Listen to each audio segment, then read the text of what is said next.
rising from the rural wetlands, is a dramatic haven for the arts. Look at this walk up here. This is crazy. It's a real mountain climb. Yeah, it's good exercise. So here is the rooftop terrace. This is the peak of the mountain. Yeah. Wow. Also, this space is open to the sky, also open to the city center. So this become kind of the stage for the city. It isn't just about an opera house, it's about enhancing the cultural infrastructure in Harbin, which is not just a musical city for China, but it's really becoming an international city for music. In this episode of How China Works, Good, I like it, I like it, I like it. I'm bringing cameras and questions to places that outsiders are rarely permitted. We're going down. To investigate how China lives, works, and plays. Because I want to be a football star. In 2015, less than 10% of the population could be counted in China's middle-income group. By 2022, that will quintuple to over 500 million people. With more money and more time for recreation. They get to see their favorite characters come to life in the theater. This new generation is leading a lifestyle revolution. I'm Danny Forster, architect and international explorer. I've spent years investigating cultures and countries around the globe. Look at this thing! Look at this thing! You're creating an archive of humanity. Yes. And I'm back All right. Victory! to find out how China works.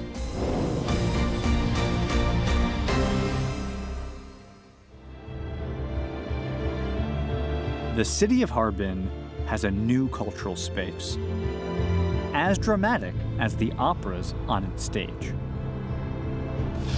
Wow. So this is really this is the heart of the experience. This is being inside of an organic 100-year-old, 1,000-year-old tree. Yeah.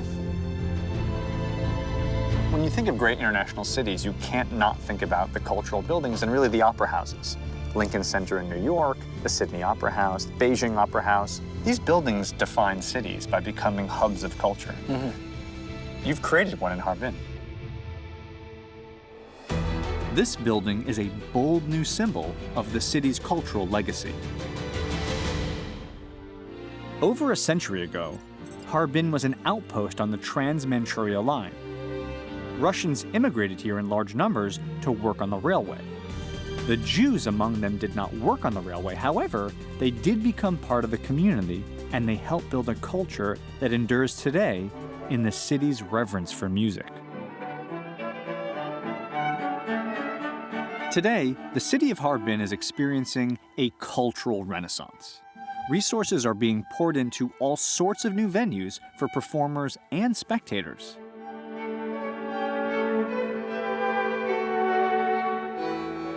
In fact, the city's 100-year-old synagogue has been painstakingly restored and reimagined as a new concert hall.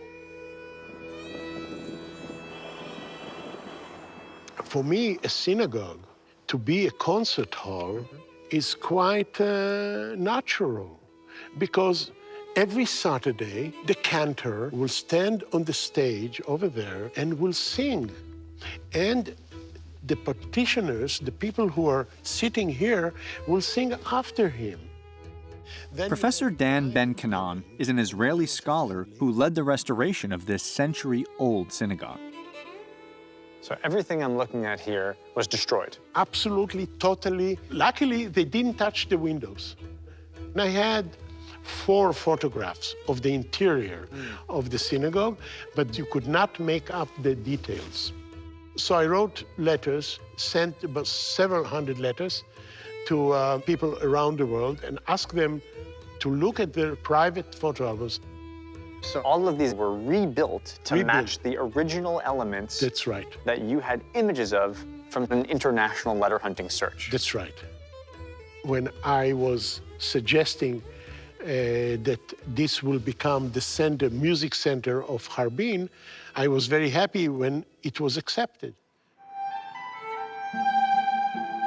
The Chinese have embraced the cultural legacy of its Russian Jewish neighbors, turning the city into a hub for music.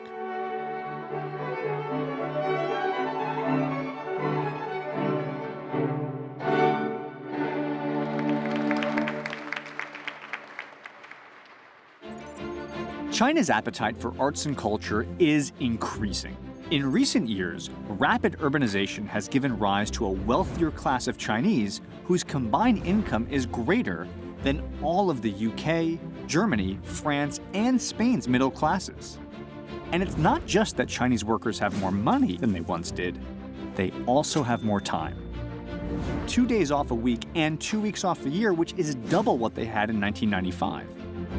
So what are they doing with all this time and money?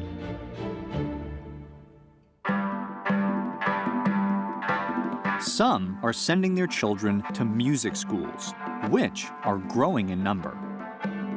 This is the Harbin Conservatory of Music, one of China's newest fine art academies.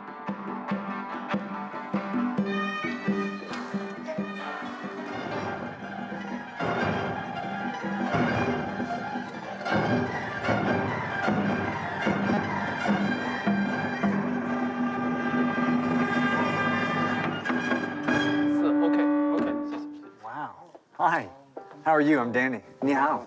Ni hao, nice to meet you.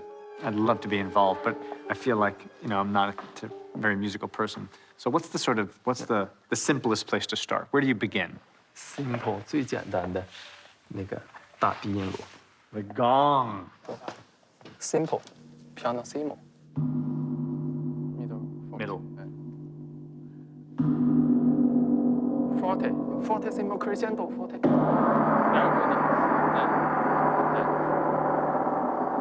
It's good? It's good? Thank you. Thank you all. I've traveled a great distance to come here to play the gong for you. You play in this 这个 orchestra. I'll play in the orchestra?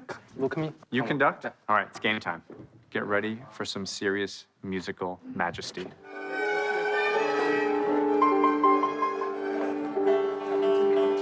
188，1、2、3、4。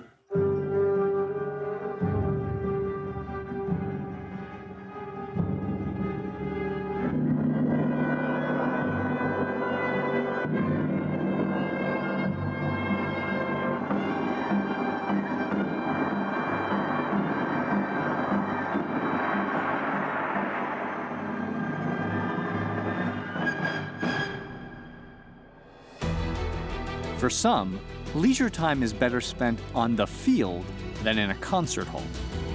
The Chinese now have the resources to master a whole new sport, a sport that is sweeping the nation.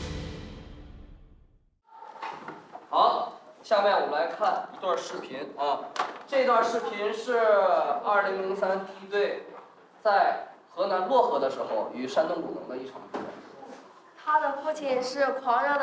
We are visiting a school that is dedicated to training China's next generation of football players.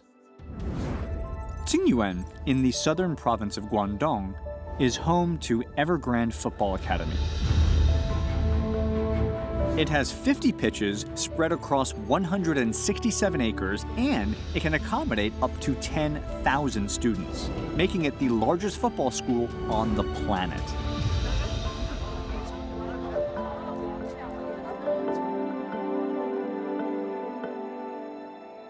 Okay, jefe. Okay. Gracias. All right.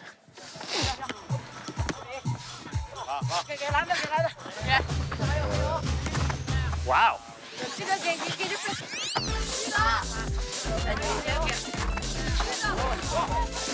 Uh-oh.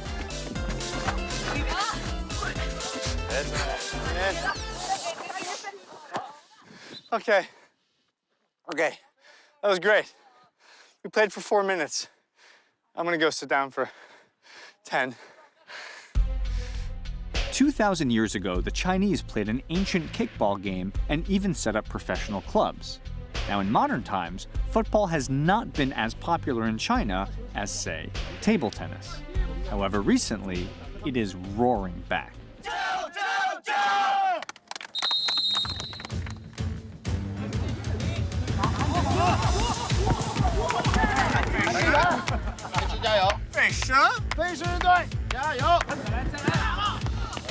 Amateur football leagues have sprung up all over China. Last year alone, 400,000 Chinese were playing on amateur teams. Now, this love for the sport is bringing the nation together on the field, but also off the field as well.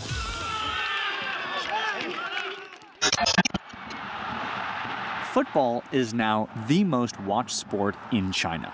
In 2015, over 1 billion viewers tuned in to watch their national team and local clubs.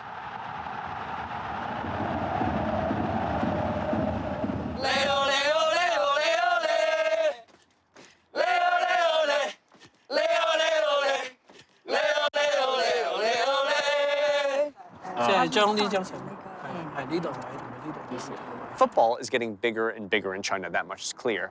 Games are bigger, attendance is up. But the real way to kind of understand just how deeply that passion runs is to see what the fans do when they're not at the games.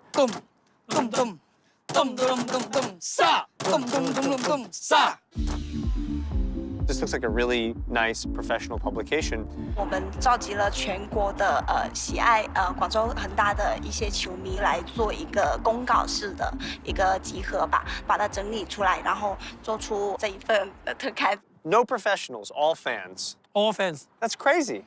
Why do you put so much time into making this thing? Do you guys love this guy? I mean, do you love this guy?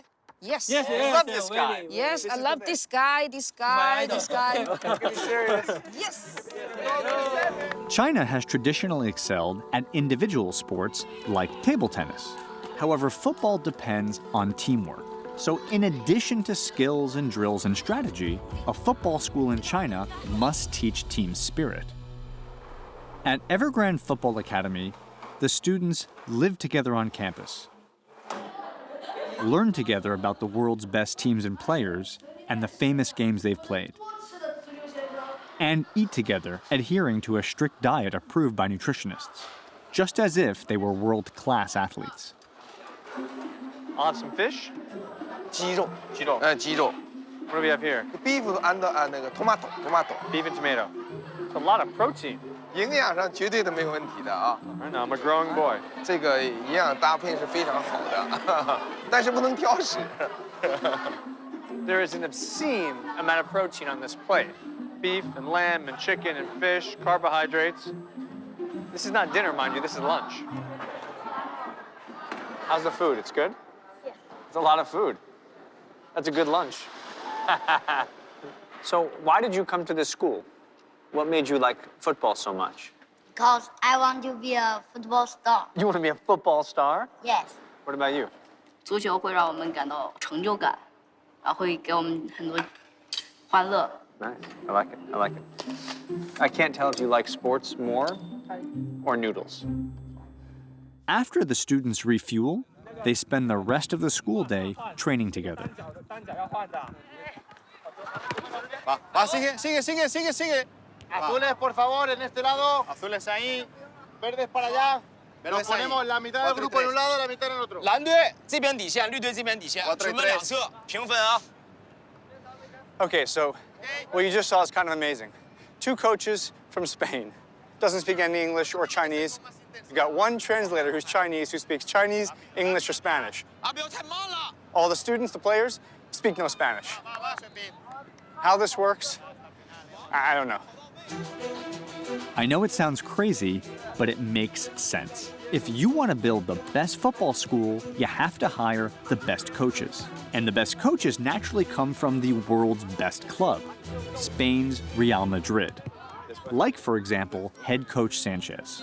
El fútbol es un deporte colectivo, que todos tienen que correr, que no hay que llegar muy rápido. O sea, nosotros lo que hemos intentado inculcar aquí, lo que yo mejor creo que hemos conseguido transmitirles es eso. Because it's very interesting what you're doing as part of this project, because you're changing culture. right? You're bringing something that does not exist in China and you're inserting it into a new culture, which is really changing the minds of kids. Sí, teníamos que convencer a entrenadores chinos que les habían enseñado de una manera, intentar abrirle la mente y luego abrirle la mente a los niños y que la aceptaran. Entonces, pero es muy gratificante porque lo estamos consiguiendo. China is planning to roll out 20,000 more football schools like this across the country, with a goal of nurturing around 30 million skilled players by 2020. The government is pouring resources into this sport and the people are responding with enthusiasm. But with the new power of consumer culture, not every leisure activity needs government support in order to thrive.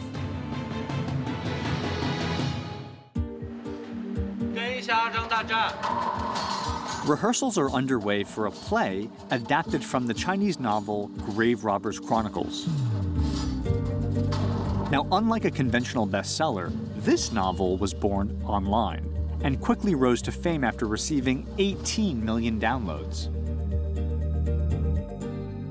Thanks to the country's eager embrace of the internet and mobile phones, online literature is booming in China. Literary works written for and circulated on the internet. 150 million characters, or about 100 million words, are uploaded every day to be consumed by almost 350 million Chinese readers. This brand new industry is already worth nearly 1.3 billion US dollars. And the backdrop to this new cultural phenomena is Shanghai. High-tech cities are especially fertile grounds for this flourishing industry. And it's here that this virtual craze sometimes takes the very real form of fans crowding in the streets. Every year, Shanghai plays host to the largest cosplay event in China, where fans pay homage to their favorite works by dressing up as beloved characters. That's nice, that's nice. Give me more, give me action. Love the camera, use the eyes. Confusion, passion, fire. You know, they say imitation is the most sincere form of flattery, and that could not be more clear than here tonight. We're a bunch of friends who are so into online literature, they've decided to dress up and create their own homespun photo shoot, which, by the way, I have to direct. Let me see those teeth. Believe in yourself, but don't tell us you believe in yourself. Thumb in the pants, bend that knee. Yeah, oh, there it is. Good, I like it, I like it, I like it. Talk to the camera. This is your friend, talk to the lens. Oh, there it is. Beautiful, beautiful. Nothing could feel more modern than literary worlds living in the zeros and ones accessed by millions of handheld computers. So it's startling to learn that behind this phenomenon is one of China's oldest artistic traditions. 这边是我们的工坊。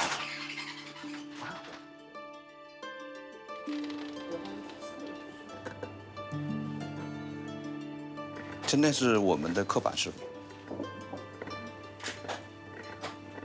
He started with a solid wood block that he's slowly working away. What's left over are the individual Chinese characters.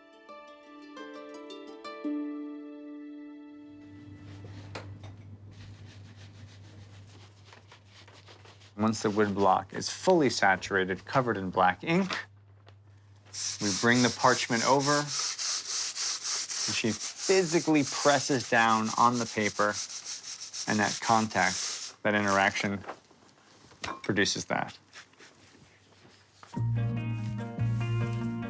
Woodblock printing has not changed much since it first originated in China almost 2,000 years ago. 我认为啊，中国的最美的这种最根本的文化，应该源于汉字，因为汉字是中华文明的这个根源，也是负载在中华这个整个的历史上的这个汉字的灵魂。 It was 2,000 years ago when the Chinese invented paper. It was 1,000 years ago when they invented printing. Now, these innovations made literature available not just to a wealthy few, but it revolutionized Chinese society, which reveres the written word. And yet, despite their love of the physical printed word, it's the Chinese that are embracing the revolution that is online literature. China's approach to intellectual property rights tends to be quite liberal, allowing for a lively industry built on spin-offs, adaptation, animation, and even theatrical performances. And with more leeway to comment on or even recast existing art, fans have the opportunity to influence the very works that they love. What can you do about my nose? It's very big. It's okay. It's okay? Very handsome. Handsome, you think? Yeah. All right. Before the show, gotta put your face on, gotta get the makeup, gotta get the hair, gotta get the moneymaker ready. Of course, Simone, you don't need any makeup. You look beautiful as you are. I wouldn't do a thing. You're perfect. At Super Sky Theater, Simone and her troupe are putting on a theatrical production based on the blockbuster digital novel. And the novel's fans are also playing a role. How do you access the imagination of the fans' image of their characters? So we read all the comic, all the picture the fans draw. Okay, the role is young. The role is white. Wow, the role is cold. So we can make the casting according to the picture. So you read the novel, you want to pick the actor to play the character, but you don't go to your judgment, you actually go to the fan comics that the fans drew to understand their imagination and then to cast the actor to match their vision. Yeah. They get to see their favorite characters come to life in the theater. Yeah. Very unique. Yeah, very unique. The fan fiction has inspired the real-life casting. These readers are connecting with their favorite novels in an entirely new way. The last time I was in a play was in 1987. It was in 6th grade, and it was The Sound of Music, and I killed. I know it's a big play, big production, sold-out show, but is there a role for me? Hey, a guy in black? A guy in black dress. They need you to look like you're on fire. On fire? You're being burned. Like I'm actually being burned. Do I survive the burning? You die. I'm ready. Let's go. Let's go. Lead the way. It's the theater, man. Now keep in mind, this is a super complicated multimedia show with screens and lights and moving pieces. So before I burn to death on stage, I've got to rehearse, learn my moves. This is your position. This is the mark? Yeah. Okay, I'll stand here. Here, in front of the fire. Yes. 我们走睡面。 My colleague dies. Oh my God, I'm very nervous, very scared. I follow this thing, and then I go on fire. No, not yet. Up, and then. After they talk, the light should die. And we go outside. Follow me. And then after that scene, we have that romantic scene together. Yeah, I hope. You hope? We have it.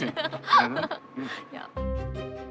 While we prepare to mount the live-action version of an online novel, across town, a one-of-a-kind restaurant is preparing a different kind of show with food as the star.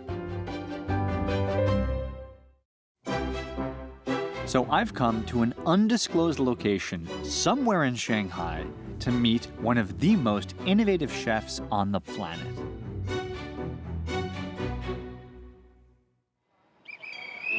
China's financial capital is making a new name for itself. With over 180,000 places to eat, more than in London, Paris, and New York City combined, Shanghai has become the nation's food capital, attracting foodies and celebrity chefs from around the globe.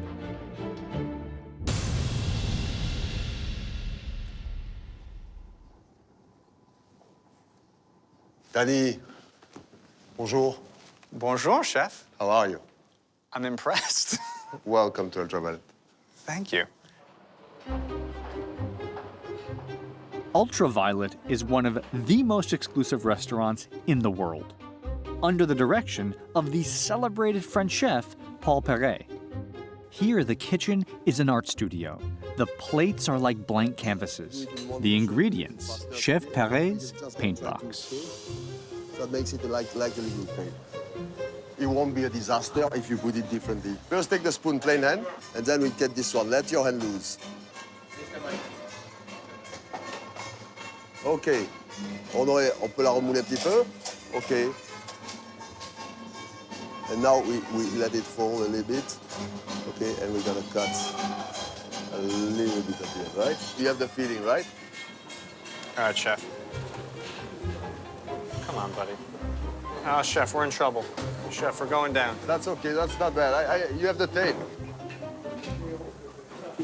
Each of the 22 fantastical bites on the menu is accompanied by a specific choreographed routine, some slightly more complex than others.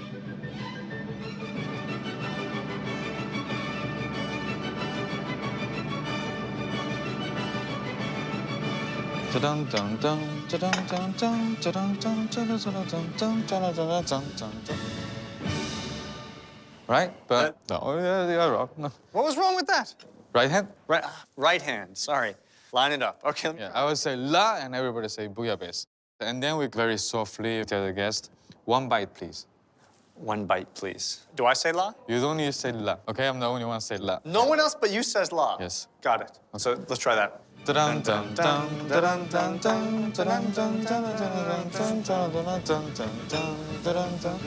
bouillabaisse. 1 bite, please. 1 bite, please. I just want to be clear about this. Please. All of this we're talking about Yes. is to serve 1 spoonful. Just for 1 spoon. Okay. This better be the best spoonful in the history of spoons, by the way. Timing is critical for reaching the peak of a dish. When you remember about one dish, you remember about 1 bite. You set the stage for the bite. You set the stage for the bite, definitely. Oyster. It's all about the way I love oyster. I love oyster very cold. I love them full iodine. It's an amazing thing that all of the elaborate orchestration brings us back to probably your memory of an oyster you had sitting somewhere as a child. Perfect. In the background, I've got the sound of the sea behind me, and on all 4 sides of me, I have the image of that seawater coming in around wooden dock legs. And the smell of the sea. That's the idea of ultraviolet. Chef Paul Perret is on a quest for the perfect bite, and he has chosen Shanghai to be the site of this grand experiment. By combining technology, artistry, and food to create a single, powerful experience, one highly produced moment at a time.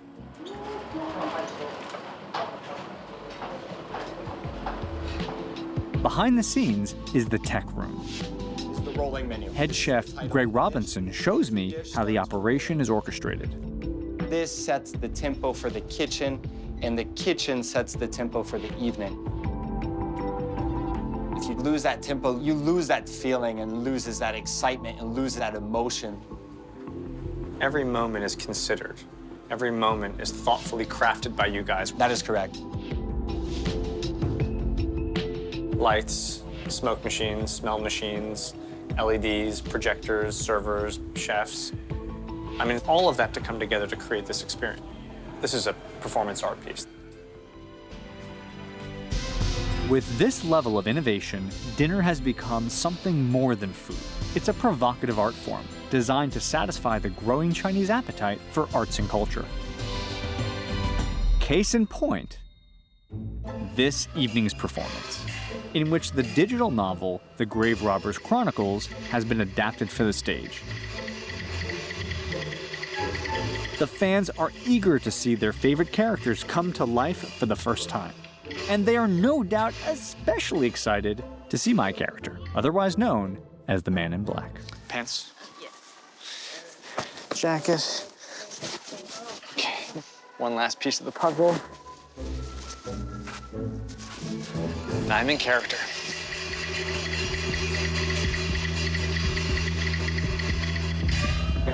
it's our turn to Are you ready? act. Yeah. Let's go. Here we go. Showtime. Showtime. After just one 5-minute rehearsal, I definitely feel ready for my big scene.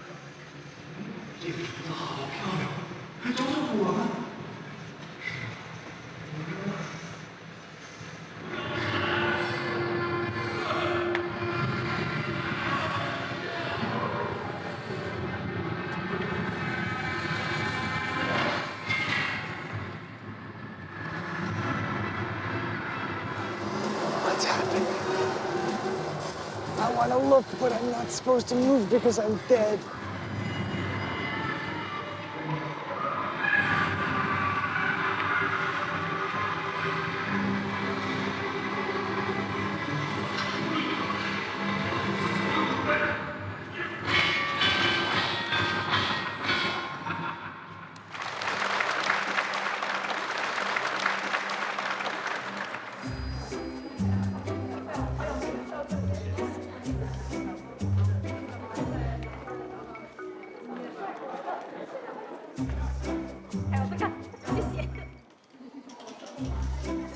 No, it's cool. No, it's no big. Hey! Hey! Just have a great night. Take care. Hey! This is how popular online literature has become. You write a novel, you put it online. You send it out to the masses, it doesn't stop there. These things get read, they get followed, they get popular. They become plays. The actors in the plays become famous people who sign autographs. Even if you have a cameo for 5 seconds in a play, you get to sign an autograph. Here you go. Thanks for coming to the show. Shit. Oh, I'll sign them all night. Absolutely. They forgot to put me in this poster, but I'm sure the next one they'll have it taken care of. The real key to the astounding popularity of online literature is accessibility. Through the democratizing power of the internet, it's now easier for writers to be published. It's easier for readers to get the newest installment. And it's easier for fans to interact with and even influence the works that they love. Accessibility is also the idea behind an innovation that allows a new group of people to enjoy a very old sport.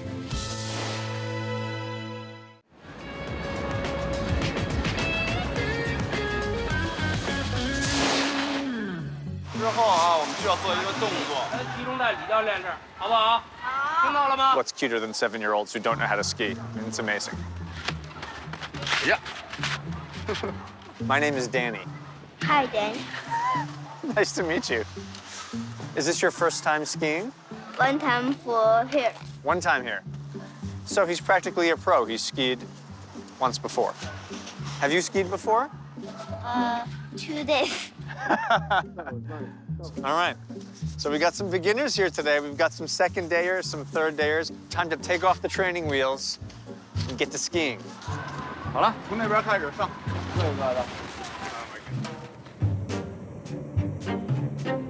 These kids are taking part in a holiday program to learn how to ski. Now, while that might sound normal, it isn't. Because they're here in the dead of summer, in Beijing, inside of an indoor ski dome. You ready to go? You good? Yes? All right. Boom. Boom. Boom. Oh! All right. Currently, only 1% or 10 million of the Chinese people ski. But since winning the bid for the 2022 Olympics, China has launched a nationwide initiative to transform about 20% of the population, that's 300 million non-skiers, into downhill enthusiasts. Indoor facilities with man-made snow, that is just the beginning. The Chinese are using next-level technology to bring skiing to the masses. So, Sarah, what There we go. is this place? This place is the new interpretation of technology versus ski. It helps everybody who never skied before, and then to provide the audience what is ski, how cool ski can be.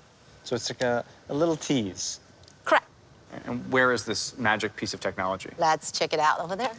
All right, over here. Yeah, sure. All right. Okay. Here we go.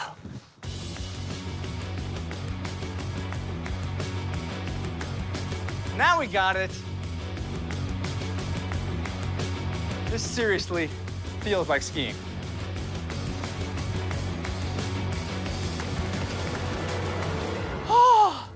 I'm sweating because that feels exactly like skiing. Like everything I'm doing, every move I'm making, I'm seeing that happen on the screen and it feels legitimately real.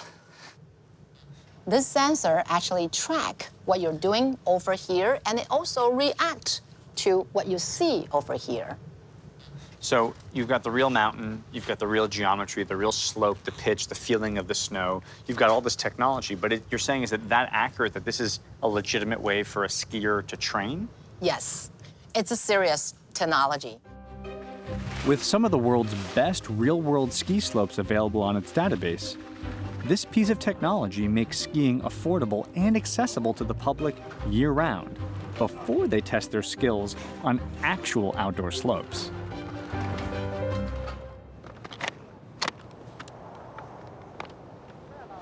All right, I'm at Mount Guakui in the Yabuli region, and I'm about 1,300 meters above sea level. And I have not skied in about 10 years, which means it's the best time to go practice.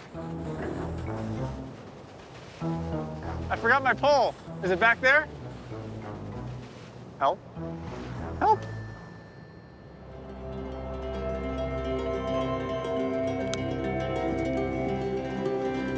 The Winter Olympics may still be a few years away. However, China's elite skiers are already preparing for a gold medal win. Ni hao. Ni hao. Ni hao, I'm Danny. Hello. Nice to meet you, sir. So, Coach, tell me, what's the plan for these guys here? 我们今天下午主要是练习回转 Slalom? Slalom? Slalom. That's what we're doing.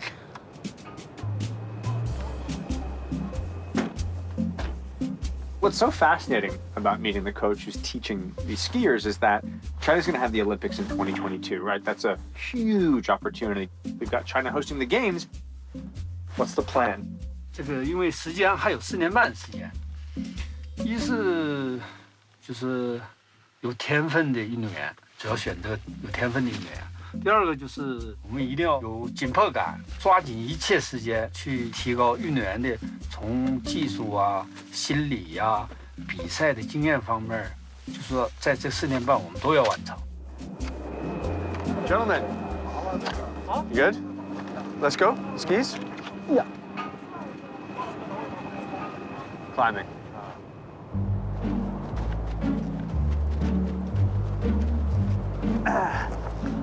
No snowmobile? Like a couple of dogs? Mush! Mush! We go up? No, I guess we're carrying it. All right. It's freezing up here, and the wind is blowing, and there's not a lot of powder. It's pretty hard snow, kind of icy. So this isn't going to be the easiest run for these guys. And by these guys, I mean me.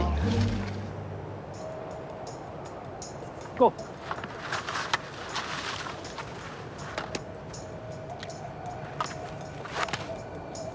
Go. Okay.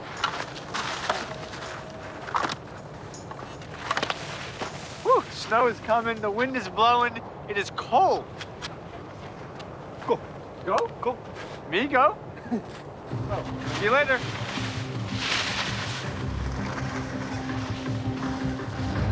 Victory!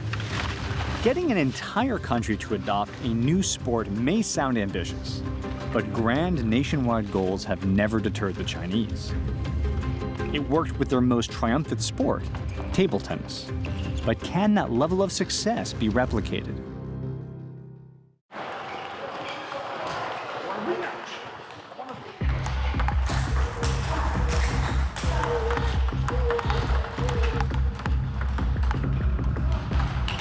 This is the China Table Tennis College, located in Shanghai. It is the world's first professional institution for the sport.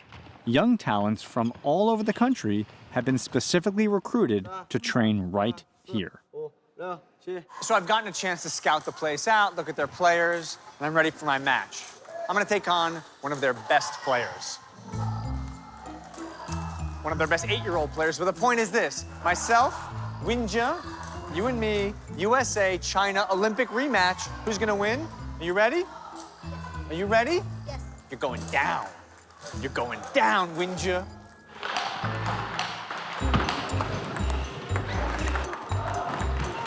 Boom! 1 point against an 8-year-old. I got 1 point against an 8-year-old. I got 2 points against an 8-year-old. What you got? What you got? Okay. I'm officially talking smack to an 8-year-old. And I'm also trying as hard as I possibly can. Uh-oh.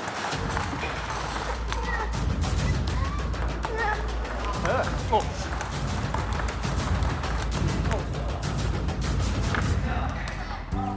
Gold medal in ping pong. Exhibition match between a 39-year-old and an 8-year-old is Winjia! Victory! You did it, buddy. Give me some. Boom, up top. Boom, downtown. Yeah. Oh, too smooth.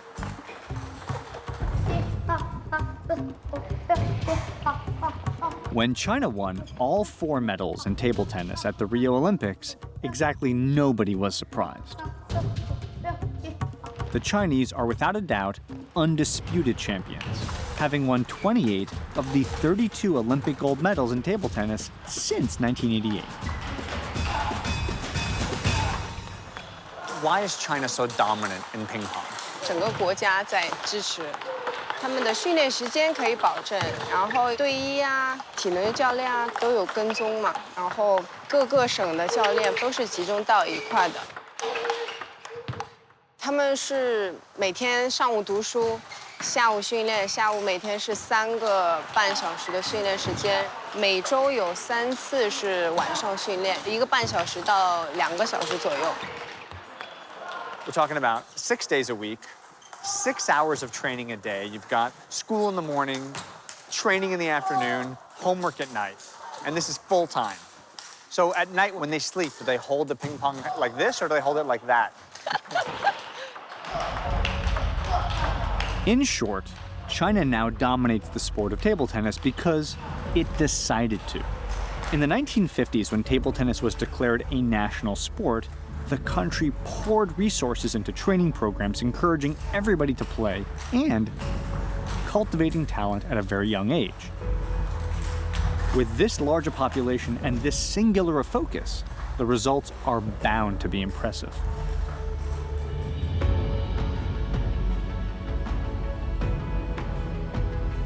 The Chinese no longer have to be concerned with having enough food and clothing. Thanks to rising income and additional leisure time, their focus has shifted from simply living to living a more balanced, healthy, and cultured life. This does not look like any part of China that I've ever been to.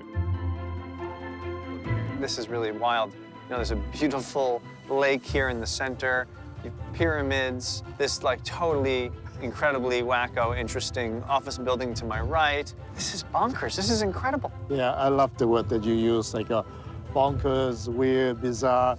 But I think it's actually very flattering when you use this. Oh, I do. I mean it. I totally love it.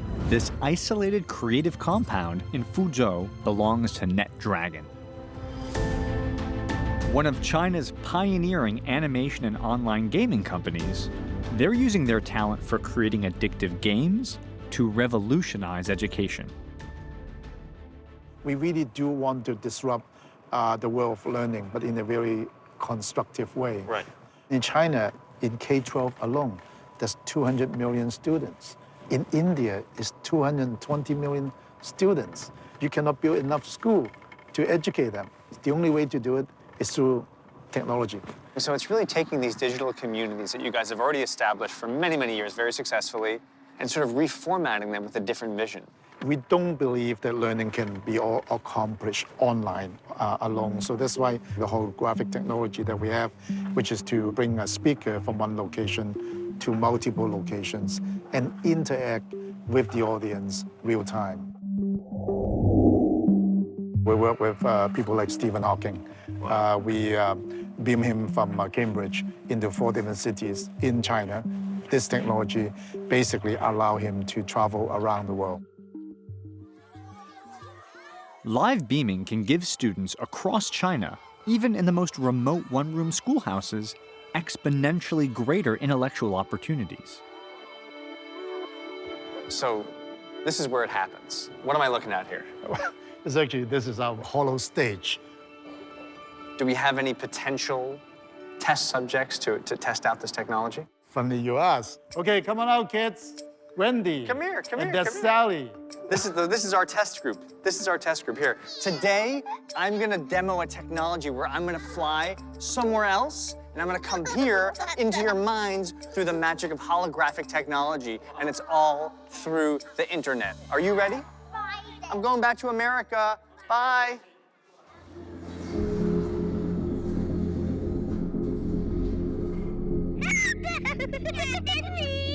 Greetings from America. Hi, Wendy. Simon, you're losing control. I lost control. I have to admit, I think I run company a little bit better than managing 5 kids. You can't touch me. Come here. It's Wendy.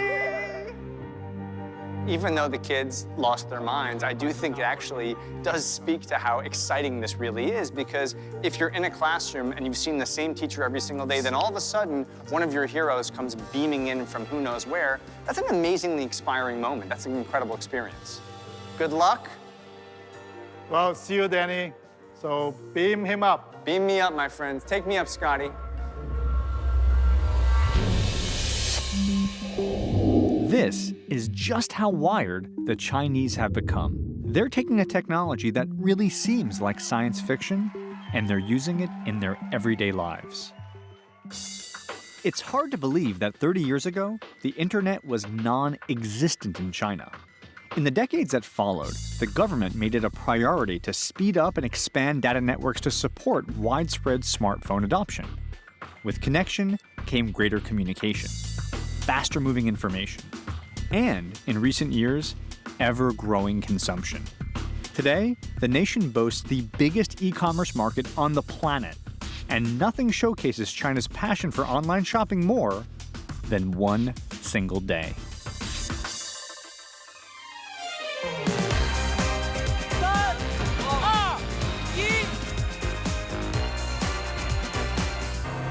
In 2009, the online marketplace Alibaba selected November 11th to become something called Singles Day.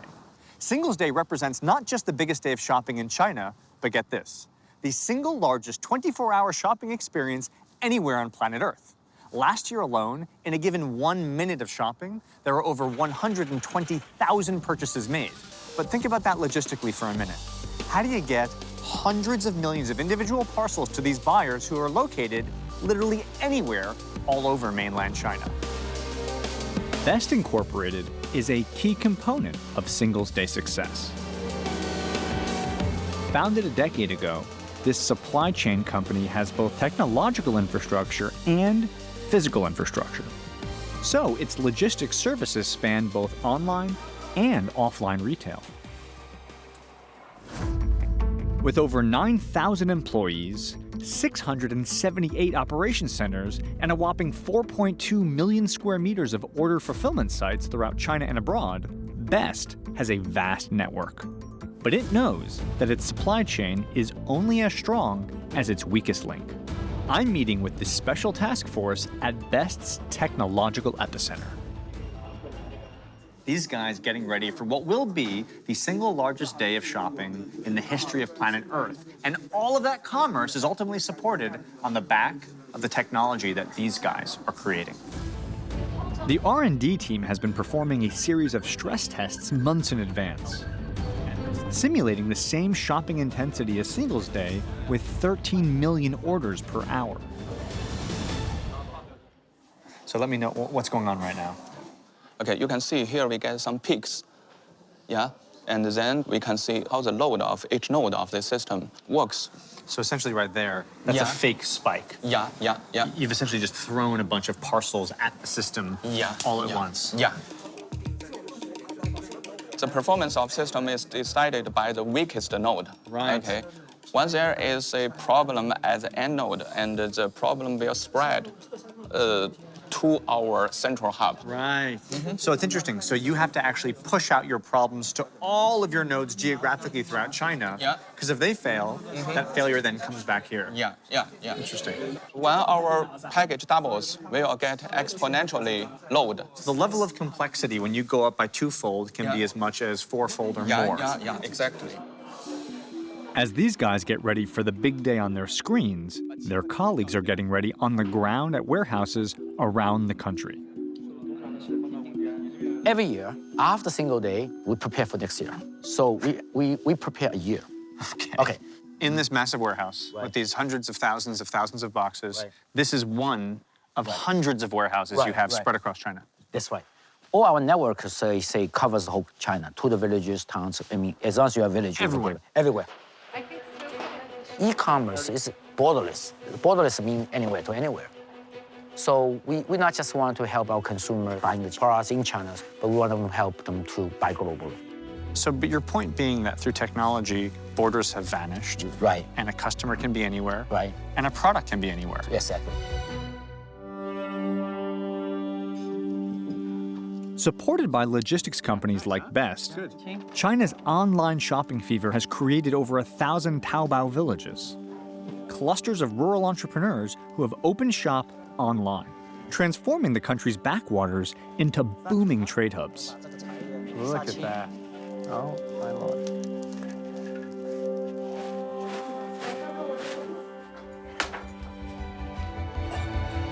And bringing the products of far-flung manufacturers to Chinese consumers through the power of modern technology.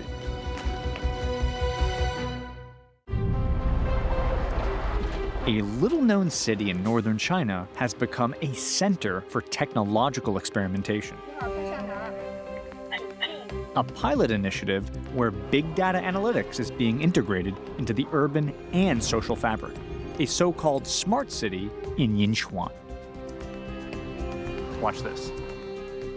I step on the line, the camera catches my face, my nose, my bone structure, and nothing happens, right? Nothing happens because I'm not supposed to be here. In other words, because my face is not registered inside the building, the door does not open. However, if my friend comes here, stands on the mark because he is supposed to be here, stands on the mark, camera sees his face, open sesame, we can go in.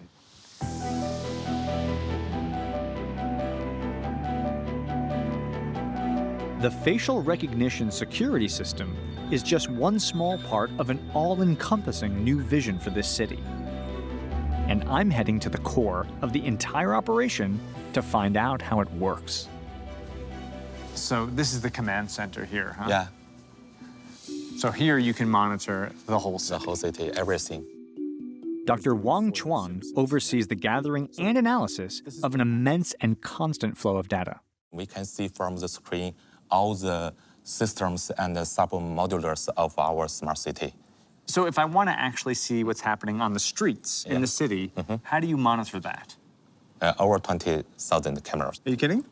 Not kidding. You have 20,000 cameras? 20,000. Not only can the team monitor the traffic, but they can also monitor air quality, energy use, and emergency services. So we're monitoring the city, we're looking around, we see a problem, we can go in and immediately address it, and potentially actually find out what's happening in that part of the city. More than 200 cities have adopted smart technologies just like this, and with hundreds more ready to follow their example. The idea is that innovative technology can gather huge quantities of data and put that data to use, improving people's lives. That idea is being tested on a more personal level as well. 7 sensors on each hemisphere of my brain. And if you look at the screen right there, it's trying to get a good, clean connection such that I can read my brain waves. You are coming down, the wave, it's flat. Okay, so I'm trying to chill out. I'm thinking about a walk on the beach, a meditation retreat. Is it working? Try to take some deep breath. Deep breath. Now there's a blonde naked woman on the beach. See that? Judy! That's both a... See, I do read your mind, right? Well, that was awkward. It's kind of amazing, though. I mean, like, you really can't hide. You cannot hide from your thoughts. They're not just reading minds. They're harnessing brainwaves to allow humans to interact with the physical world without moving a muscle. Okay, here we go. You see the coins in different colors on the screen. Yeah. Try to move the card to collect the coins. I'm thinking to the right. I'm thinking to the left. Oh my God, it works. This is not a joke, and by the way, you're able to see this in real time, right? No one's messing around. Jenny's not doing anything behind the scenes. I am moving this car with my brainwaves, and as you do this, look to the left. You can see on the left side, as I'm thinking, those thoughts are producing actions in a video game. This is insane. What's fun in the context of a video game is actually serious progress in the medical world. In fact, hospitals are exploring the potential of this technology by testing it on patients with paralysis. The computer will analyze the EEG pattern. If a specific pattern is detected, it will send a trigger signal to the stimulator. And then the stimulator will stimulate the muscle to contract, and the movement will be done. So just to clarify, after Mr. Xie had a stroke, the left side of his body has been paralyzed. So what we're doing right now is putting these muscle stimulators, electronic stimulators on his left arm.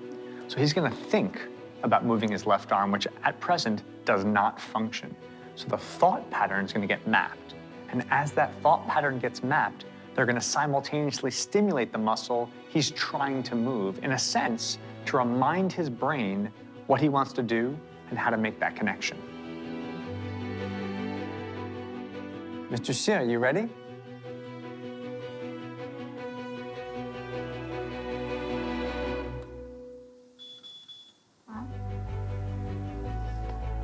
That is amazing.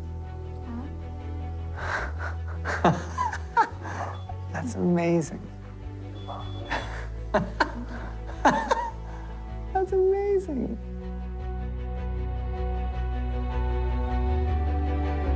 He lost his confidence before doing this, and now he has confidence he can do much better in the future. It's amazing. It must be so exciting to see your hand moving for the first time. So this is really extraordinary. Like, this is a man whose left side of his body was paralyzed after a stroke, and if you can see my hand right now, he's got a strong grip on my hand. You've got a strong grip. Thank you, sir. With hundreds and millions of internet users producing precious data sets, China is turning into a big data lab. So every day we can process about 6 billion search queries in China. We can also handle more than 30 billion location requests each day. That means throughout the course of the day, people's mobile phones move around the city. You can then look at 30 billion moments in time. Yes.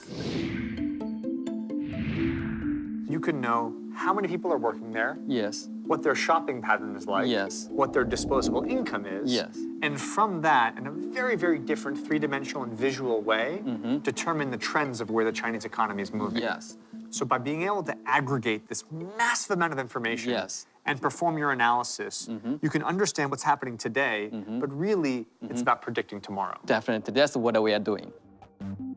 With the power of oversight, insight, and foresight, big data is rapidly emerging as a powerful tool for China to improve and transform its urban landscape, its economy, and society at large. Let's do it. Here it is. You ready?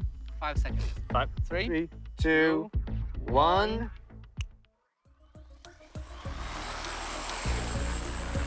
Oh my God, look at that.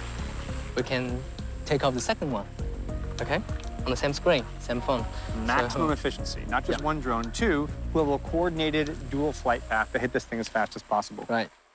China boasts an agricultural history some 4,000 years old. its food security has always been reliant on farmers. However, feeding this growing nation has come at a price. People are still using hand spray or using tractors in China, but they are very inefficient. Lots of pollutions, water pollution, land pollution. China feeds 1/5 of the world's population on only 7% of arable land. And that disparity is only going to grow. While at the same time, more and more Chinese farmers are expected to leave the fields and move to the city. The country needs an efficient way to tend to their crops. So this drone goes up, and what does it do? It takes a photograph of this? Yes. So first we're gonna have to plan the flight routes, and this is the area I want to survey.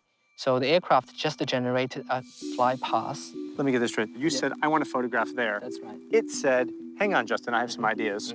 It proposed a more efficient flight path based upon the wind data and the speed. Drones means it's fully autonomous, making decisions for its own flights to help achieve the job. That's it. And to be clear, you're not driving anything. No. Okay, so the controller's here. You can actually see from here, the drone will take photos from the set height, and then the photos will have all the information about the field, the size, all the coordinates of the field boundary, and also the disease condition, irrigation condition, all that. We can zoom in to even one plant. To a plant? Yes. To an individual leaf of a plant? That's right. So what I'm looking at here is basically, that's the photo we just took with the drone. Yeah. So this map actually lets you understand what you need to attend to and who needs the most help. Right. It's breathtaking. All right, so now we have the data. Yes. This is the information that came out of that reconnaissance effort. So this copter is going to now treat this field behind me. That's right. And it's going to do so based upon that data. That's right. So we know specifically who needs help, who needs hydration, and who needs pesticides. In order to get better absorption for the plants, we have to make the droplets smaller than 100 molecules. What? You feel it right there. We're talking about a molecular level at which you guys are designing this thing. This is nuts. I'm losing my mind with the amount of brilliant innovation going on here. From the GPS mapping to the three-dimensional scanning, to the individual flight paths, down to the design of the nozzles so you can minimize the size of the droplets. Yes. You're really innovating at really every level of this process. Applying big data analytics to this ancient industry is improving efficiency and yield, yes, but it's also reducing pollution and waste. With the power of digital technology, these drones can care for crops on a plant-by-plant basis in a way that today's farmers could not simply do by hand. So one thing is absolutely clear, drones are not toys. And these things are sweeping China with incredible ferocity. And the reason is, it's not just a little toy with a GoPro camera strapped to the bottom. We're talking about technology, face recognition, GPS, crash avoidance. You can program where airports are, buildings are. But really, what makes them so cool and so interesting is that they can do this.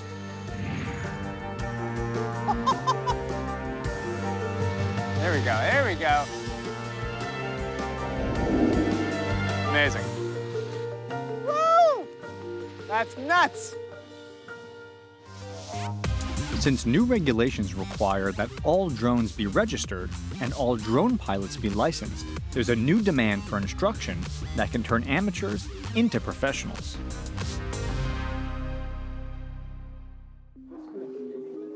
So it may just look, like I'm playing video games right now, but I'm actually not.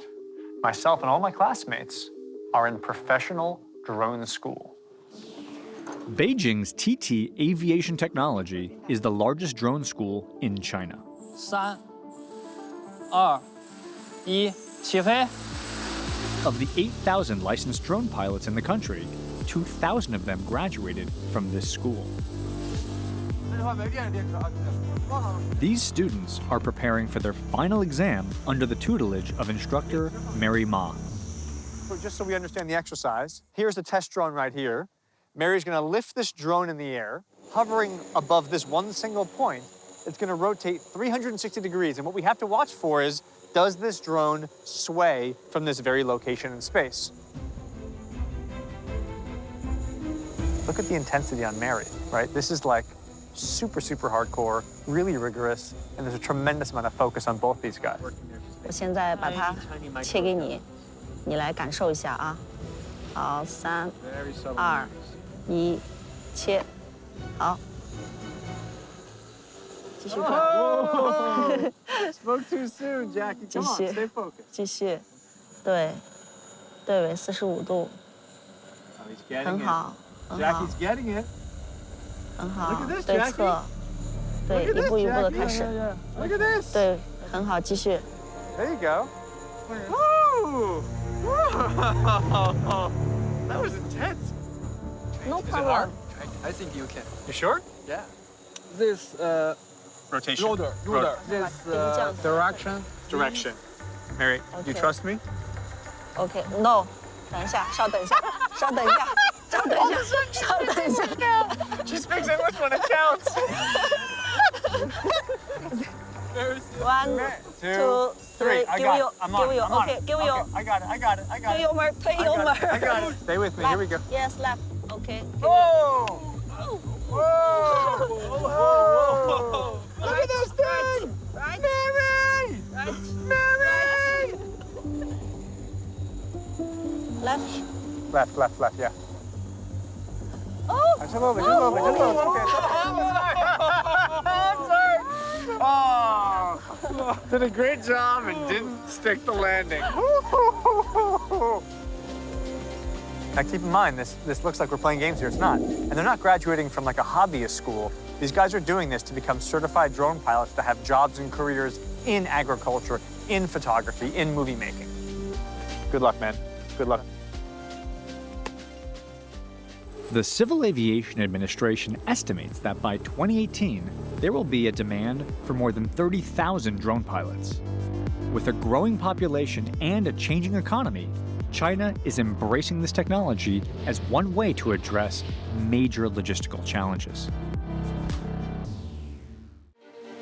At the stroke of midnight on November 11th, a huge buying population unleashed their pent-up demand for goods that they've been eyeing all year.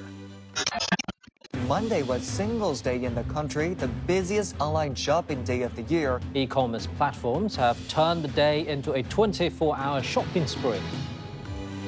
On what promises to be the greatest shopping event on Earth, I've come to one of Best Incorporated's warehouses in Shanghai, where a year's worth of preparation is being put to the test. During the normal time, we have 200 people in this warehouse. Right. But today, we have 2,000. What I'm looking at right now is 10 times the normal labor force working here. Yes, because you know the parcels is almost 100 times as usual. We're talking about a 100-fold increase in business. Increase in business, yes. It's a very high peak.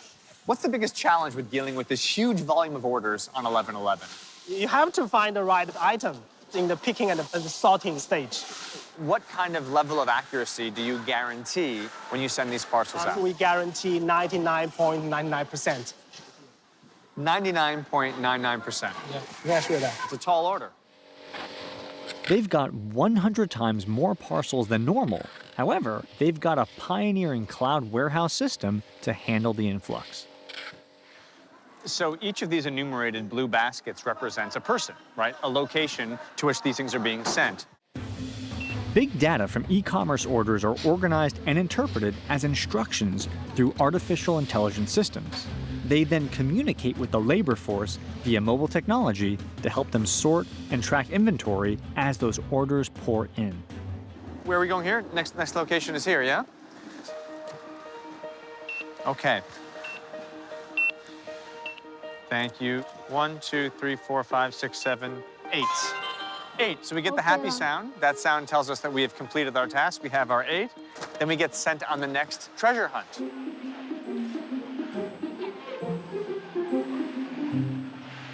Okay, so we got 1 box of tea, Pure Glow body wash, marked and ready to go, onto the conveyor belt. Now keep in mind, as I put this on the conveyor belt, this is one of hundreds of thousands of ultimately millions of boxes that will get shipped and delivered during one single massive day of shopping.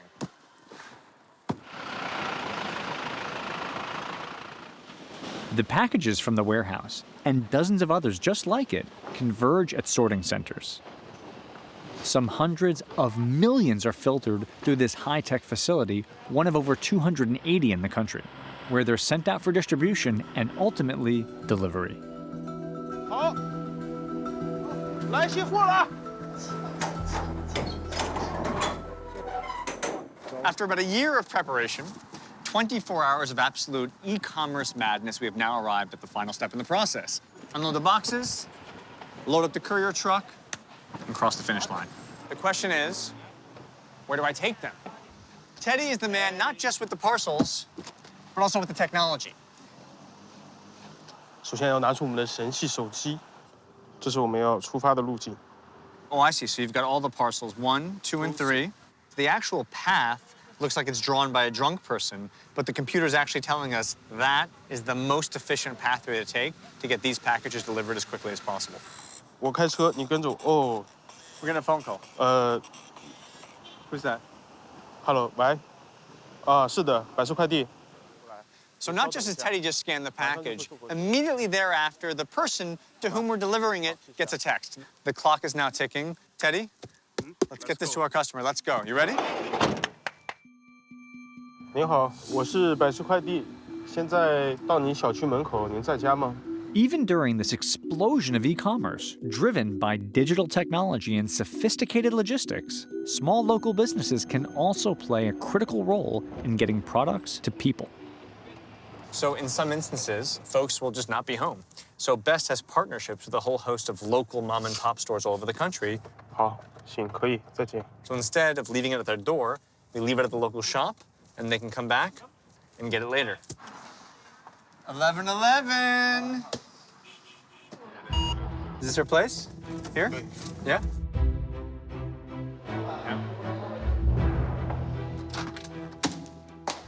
1111 delivery. All of this started at the point where a consumer clicked on a product he or she saw on a screen. Online shopping is becoming commonplace, but the mastermind of Singles Day, Alibaba, is setting out to reinvent it. What is this? It's Diva, and it's very simple, fast, and awesome. Put the paper here. Put the paper there. And what's that? Whatever it is. What is this? This is like a little phone charger. Yes, So yes. that's our stand. Put your camera in the thing. Here. And that goes into place. Awesome. This dedicated lab is creating simple-to-use tools to make products that we find online seem like they're in reach. Now hit the button. So for 20 seconds, we literally hang out. As I'm sitting here, a VR 3D digital piece is being built right now with my iPhone. That's it. Yeah. And the Diva. Yes. You and me. And it's done. Yes. Let's see. That is legitimately cool. In 20 seconds, we just made that right there. But now the question is, having made this beautiful little artifact, how does this thing get into the VR cloud? Let me show you. The guy knows everything. Businesses will soon be able to set up virtual reality stores as easily as a web page. The goal is to get every product on Alibaba's platforms into virtual reality, to give consumers a better sense of what they're buying and more fun while they shop. Kangaroos! So here's the okay. So for real, I'm on the street in Australia right now. I'm walking around. I'm not gonna say g'day mate. I'm not gonna do it. I'm not gonna do it. Oh, and I'm in a store. Okay. It's fully 3D. I can look down the aisles. I can see the different products. I see the milk. And there it is. My ability to shop, even though I'm physically in China, is in Australia. Alex, you've done it. You've turned me into a global consumer. When this technology is adopted, Singles Day is going to grow even bigger, and the Chinese culture will move even further into a world where online and offline spaces become totally interconnected, and the virtual and the real are experienced as one single continuum. China is on a fast track to an alternate digital reality. One of Shanghai's most famous attractions, the Pearl Tower, is now home to a virtual reality roller coaster.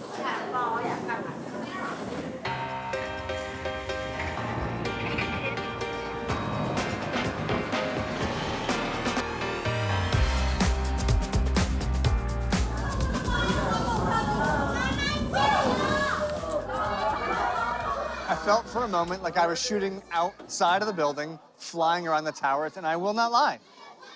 I closed my eyes for a moment because I was afraid of heights. We did it. While virtual reality is still a novelty in the West, it has gone mainstream in China. With 1.4 million users and over 100,000 arcades, VR has quickly become more accessible to everyone. I'm visiting Motion Magic, the company behind the VR roller coaster, to find out when the boom started and what happens next. 差不多在1年半以前，那么中国人大部分人并不知道 VR 是什么东西，但是短短的1年半时间里面，然后基本上全中国人都知道什么是 VR 了。So Tony, 5-10 years from now, where is VR going to sit in the contemporary media landscape? 以后在 VR 的世界里面，我们摸一样东西呢，我们感觉像是真的摸到了一样。还有呢，现在已经有这种嗅觉的 VR，也就是说，当我听到一个爆炸，然后我可以闻到硫磺的气息，那么这样的技术也会越来越成熟。In 2016, when Chinese leaders declared that VR was an important factor in China's shift towards an innovative world economy, industries and business leaders took heed. They established infrastructure and manufactured high-quality, affordable hardware, the tools that were necessary to develop this revolutionary new content. Today, China is a hotbed for international companies to test out their new VR technology. Okay, all right, okay. Felix, I was not aware that a VR camera was so heavy. Yes, it is quite heavy. Okay. Let's talk tech. What do we got here? This is a VR camera that will be using also the latest VR camera of this world. Yeah, we call it the Big Pumpkin. Big Pumpkin. Yep. Wow. Let me be very clear about this. This thing weighs a ton. Yeah. This is like a kettlebell, right? You could be doing work with this thing right now. I mean, this is serious. How heavy is this? How many kilos? 35. 35 kilos. So tell me why it looks as ridiculous as it does. So it has 24 cameras that's been laid out in this way that give the audience a high resolution and also stereo image. Now, I want to point something out. You have myself and Felix talking very intensely about this camera. Look at this guy over here. Look at this one. Why aren't you carrying the camera? Look at you. You're the size of a tree. All right. Lens caps here. Look at that. Beautiful. It's amazing, by the way, as I'm pulling off a lens cap, I'm pulling off like 24 individual lens caps, right? You've got 4 cameras on the top. You then have 16 cameras all the way around the body. Another 4 cameras looking down. This camera is the first professional-grade cinematic VR camera built from the ground up, designed to capture 360 degrees. It creates moving images that fully immerse the viewer. What's interesting, Felix, is that on a camera like this, there's no eyepiece. But actually, we can just use this because it will be generating a preview for you. Here it comes. Here it comes. Boom. So Felix, that's a really interesting point. You know, when I think about traditional cinematography, you set the lens up, you set the exposure, you set the aperture, you go. Yeah. We have the option of setting 24 individual cameras. So you can really craft the way this image gets produced. So we've got a good frame, good exposure, we like the view, we can see the street, we can see the office buildings, we can see the vegetation behind us. Yep. One problem. What? We're in the shot. Yep. That's hilarious. Look at us. So this is one of the problems with VR technology, of course, right? Is that when you set the camera, one of the things you don't want to see is us, right? So in VR technology, when you're shooting, where does the director go? Where does the crew go? Generally, we go hide. We hide. Yeah. All right, you ready for this? 3, 2, 1. Action, here we go. All right, so close that down. Theo, you go here. Let's close this up there. Put that up. What about us, under here? Then just go down here. All right. Not as glamorous as I thought it was. Typically in regular filmmaking, the director has a little more of a best seat in the house kind of thing, but this is VR filmmaking. 360 degrees, 24 cameras, capturing all the action, with the exception of myself and Felix, hiding. What are your hobbies? Okay.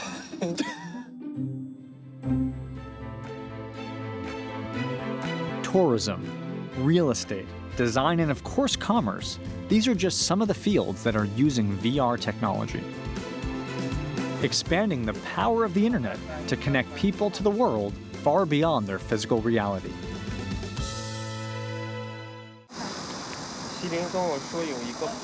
Of the 731 million internet users in China, nearly half participate in a massive new phenomenon, live streaming.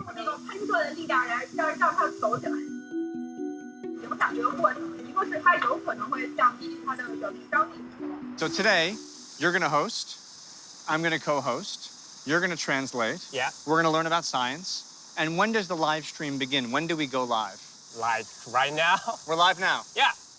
All right, we're live right now. It's happening. If you look to your left, the cameras are already rolling. The live stream is happening. Let's go host a TV show, shall we? Come on, let's go live streaming. After you, gentlemen. Welcoming me into the live streaming club are Muji and NT from Guoke, a platform for scientists to share their enthusiasm and their experiments through real-time daily sessions online. 大家可以猜想一下，就是在这三种情况当中，哪一种它到时候喷出来的液柱是最高的？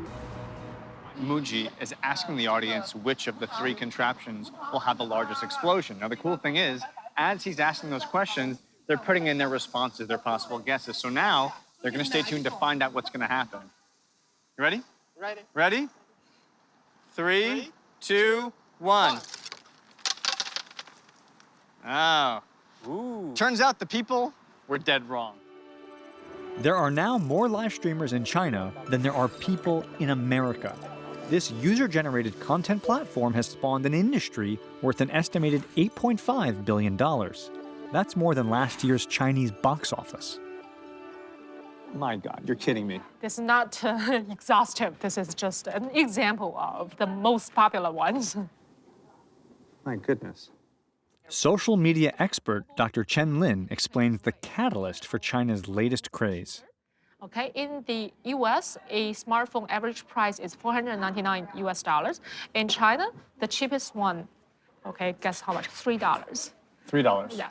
People who were not able to access to internet before now has access to the entire outside world. And live streaming is one of the most vivid way of sort of showing the outside world to these rural people. This is more than just mere entertainment.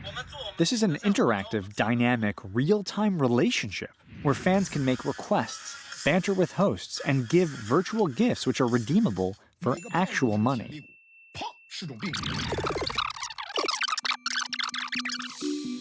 The proliferation of shows and sites such as Guoke testify to the entrepreneurial drive of China's youth. While I know they love the explosions, what's their favorite, say, new addition to the show? There must be some comments, I don't know, about, like, what's different about this show? Is there, I don't know, an American on the show? Oh, Are there some nice words about that? Let's see. Compliments, or maybe just talking about, like, so many if I'm people voting fit here, or and I look can't, good, nothing? can't scroll up. The live streaming movement is representative of China's new era of engagement, a nation networked. With access to information anytime, anywhere, Chinese society is now more interconnected and more open than ever before.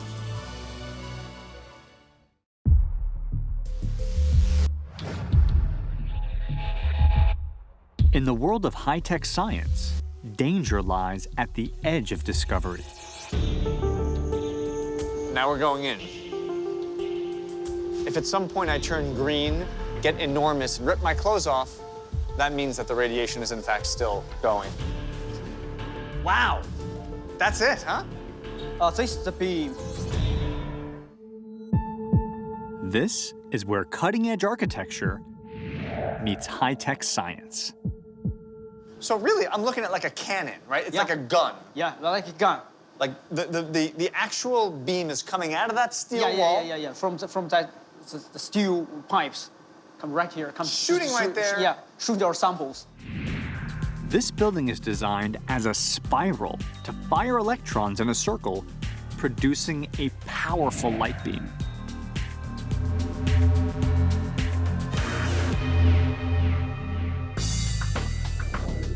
It's called a synchrotron. and it allows scientists to see things they never could before. In this case, Professor Chi and I are taking a closer look at the Ebola virus. We've got the three components to do this experiment. We've got our beam, our light source. Yeah. We've got our crystal. Crystal. We've got our digital camera. Yeah. So now we need to actually look at the Ebola crystals. I do want to point out that it's sort of hilarious that we both have a radioactive space, liquid nitrogen, and now we've added Ebola to the soup. Got a lot of danger here. I think it's quite safe. It's quite safe. Safe enough? Yeah, safe enough. Quite safe. Don't worry. The liquid nitrogen frozen Ebola crystals, and now I'm going to insert it into the beam line. It's a tight fit. Okay, perfect. Okay. All right, here we go, here we go. Okay, here we go. Got it. Perfect. Okay. Okay. So if you look right there, you can see almost like a needle shooting out right there. Just on the edge of the needle, it's probably imperceptible to the naked eye. On the tip of that little needle right there is the Ebola crystal. So now the Ebola crystal is loaded into place. Now what? First, evaluate the quantity of crystals, then we collect this side. The Ebola epidemic devastated West Africa in 2013. The Ebola outbreak in Africa could infect over 20,000 people in just a matter of months, claiming as many as 11,000 lives in just 3 years. So basically, by studying the atomic structure of Ebola, there's a chance you can find its weak point, its vulnerability. Yeah. And then those who create drugs and treatments can target that weak point that you discovered here. Definitely. So what will happen with your research? Who will be able to read it? Who will be able to study your research? We share the data. All the scientists all over the world will can share our data. Throughout the world? Yeah, all over the world. So you're really part of a global effort to research Ebola and try and stop it. Yeah. In the 15th century, China led the world in technology, with innovations like the first seismograph, magnetic compasses, and type printing. Now, it's making a 21st century comeback. In 2015, China won its first Nobel Prize in physiology or medicine. This synchrotron facility gives Chinese scientists the tools they need to do groundbreaking research. We try to provide world-class research tools for the Chinese scientists. For them, they have the capability. So a building like this isn't just a piece of infrastructure, but it's also a kind of a scientific beacon to bring back these young minds, to bring back Chinese scientists, to cultivate a culture of science here in Shanghai. Yes, right. And has it worked? Yes, I think, from the very beginning, and this is like a seed. This facility is, at the moment, is overbooked, and we can only provide 1/4 of the demanding time user required. Located inside Dangjiang High-Tech Park, this state-of-the-art facility is one of more than 70,000 companies transforming Shanghai into a high-tech center on a global stage. All over China, innovation is the buzzword. And it's also the focus of China's 13th five-year plan. You see, beginning in the 1950s, five-year plans guide the country forward. They address long-term issues, things like the environment, the economy, health, and infrastructure. This drive towards innovation is embodied in China's first special economic zone, Shenzhen. With new rules for trade and business, this city has grown from a fishing village into the metropolis that it is today, home to cutting-edge industries, both large and small.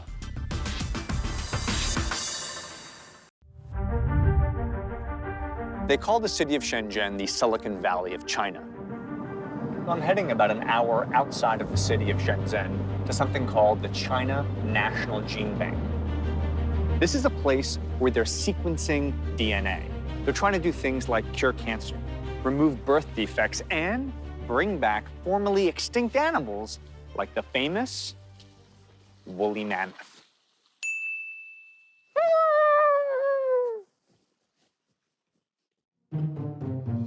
Let's get the booties going. Things are looking good. Pop the collar. Got a nice look. Everything's going well. Until the last piece of the puzzle. The hat. I look like an idiot. All right, I'm gonna go in and get clean.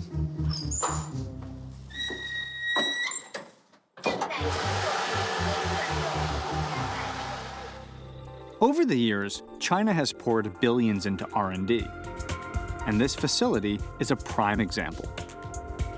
BGI is the world's largest genomic organization. In 2016, with the support of the government, it established China's first national gene bank.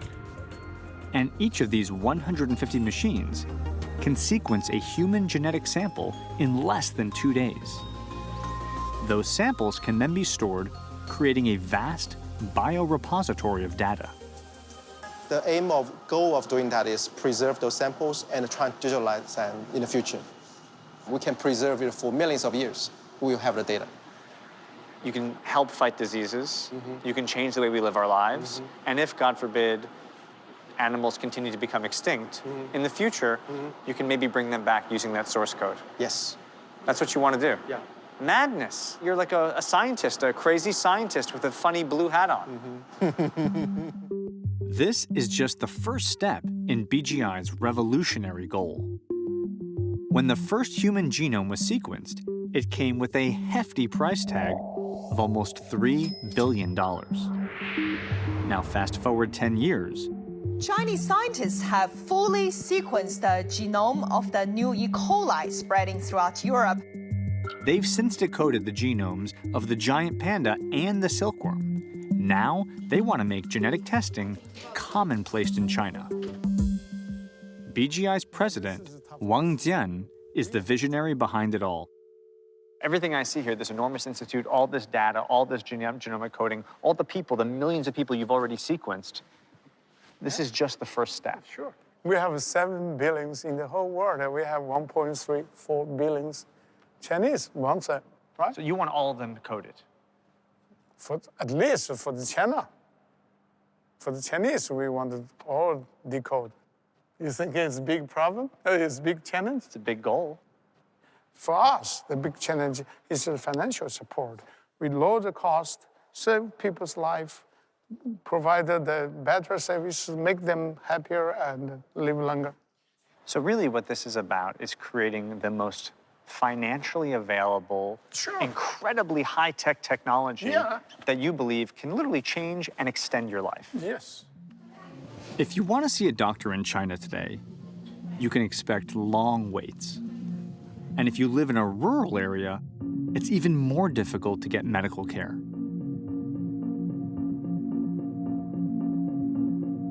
But Wang Jian believes that regular gene testing can help alleviate some of the pressures on the healthcare system.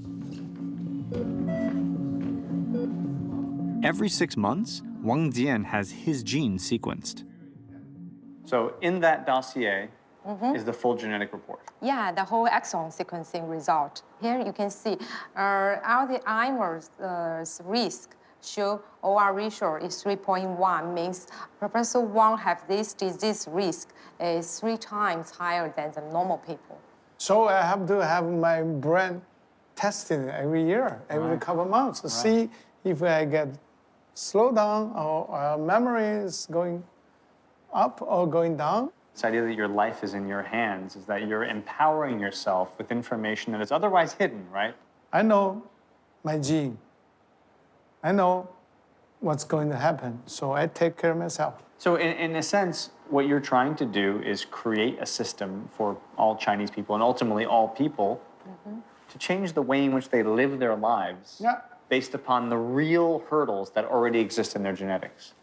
How about the 5 mL of blood for you to take it? We can do it now. We can do it in here. You know what? Okay, I'll do it. Okay. I'll do it. I should have kept my mouth shut. I was getting enthusiastic. The chairman was talking. Everyone was happy. You can save your life.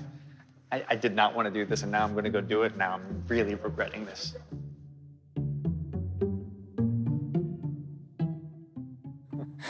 It's not like I don't dislike needles. I don't have like an issue. I mean, no one likes needles, obviously. I'm more afraid for what's going to come of the information than I am about the pain.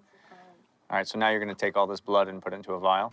BGI is using genetic testing to learn about hereditary traits in specific cases like mine, and also to learn more about hereditary conditions in general. In 2016, China ended the one-child policy, and within just 2 years, there were around 18 million children born. Now, collecting blood samples from infants can help scientists discover genetic abnormalities, such as hearing loss, early enough to impact treatment. This capacity to process the data of over 1.3 billion people would be impossible if not for China's dive into innovation. In the era of supercomputers, the country is home to not one but two of the world's fastest. Behind you is the TThis, the high-performance computer systems. So all of these large, black, huge long rows, that's a supercomputer? Yes, there's tens of computer nodes. I've come to the National Supercomputer Center in Guangzhou to find out what it takes to process the information from a massive volume of DNA. This computer equals 1 million of laptops. Now, why is having that much computer power important? Because the DNA analysis, we analyze very complex genome data. It will take 3 to 4 days to analyze huge human genomes. But usually we need to process over 100 and thousands of genome in a short times. So more people, more DNA information, more sequencing, which means you need more horsepower. Yes. So the idea that BGI has really only just begun the process of analyzing the human genome means that what I'm looking at right here, this is really just the beginning. Yes, that's the first step. Cities, once known for manufacturing, trade, and finance, have now become hubs of innovation. And to expand their possibilities, they are growing beyond their city limits. The future of China lies in the megacity. This is an engineering marvel that spans 55 kilometers across the vast Pearl River Delta. Its physical impact as great as its economic importance.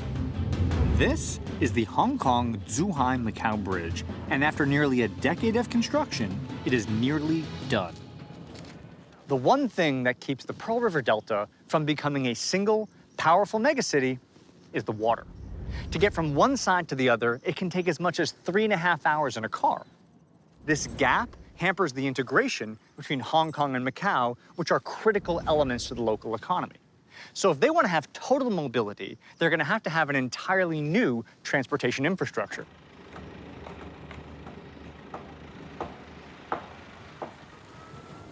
So tell me, how long have you worked on the project? 我在这个项目，今年是第14个年头了。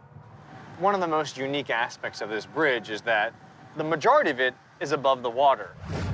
But then a very specific part of it actually goes down under the sea. And if I'm not mistaken, we're beginning to now go actually under the Pearl River. 对，现在我们就从桥上，通过人工岛进到海底隧道，前面就是海底隧道。整个港珠澳大桥全长是55公里长，是目前世界上在建的最长的桥隧组合工程，跨海工程。 Connecting financial powerhouse Hong Kong to Macau and mainland China, this bridge is a game changer for cities located along the Pearl River Delta. This vast region comprises 9 cities, including Guangzhou, Zhuhai, and Shenzhen. However, occupying just 1% of China's landmass, this region accounts for a whopping 10% of the country's economy. It's incredible to think about this because 10, 15 years ago, if we were here, there'd be nothing but the Pearl River and boats. Yeah. Not a car in sight. Yeah. with all the sea and the boat to cross the. And that's it? Yeah. And so we really should savor this moment because we're sitting here walking on a bridge, no cars, and yet in about 1 year's time, it's going to be insanely busy. Yeah. One day, maybe 10,000 cars. 10,000 cars? Yeah. And today? Just us. Su Yi was one of the minds that came up with the idea of building this bridge. The bridge is incredibly complicated, but the tunnel is uniquely complicated. Why not just span the entire way to Hong Kong? Why create this subterranean bypass? First, is China, you know China is the export-oriented country. To give their opportunity, the oil ship and the cargo ship, and so much, maybe 30 million tons to cross this. If we to build the bridge, it must be very long and very high. However, we also have the Hong Kong airport side. That's limited our height of the bridge. So we must make this tunnel. Right. The airport said you couldn't be high. Yeah. The ships had to get through. Yeah. So the result is you go under. Yeah. So you want to have that vehicular connection, but you also want to maintain that maritime connection. Yeah, correct. It's a crazy project. This is the world's longest sea-spanning bridge. And it stands as proof for just how far Chinese engineering has come.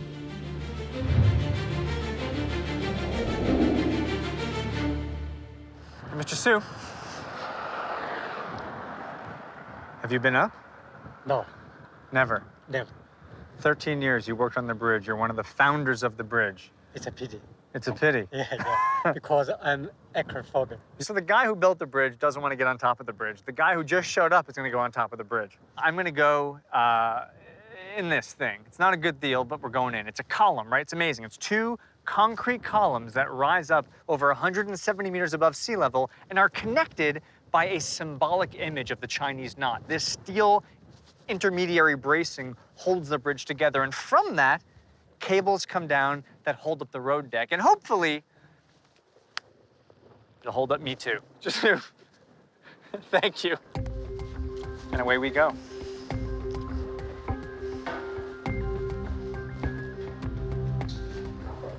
Well, there's good news and bad news. I'll give you the bad news first. The elevator is not enormous. The good news is we have an elevator operator. The bad news for him is that he's up there. I don't want to say this feels like a coffin, but it feels like a coffin.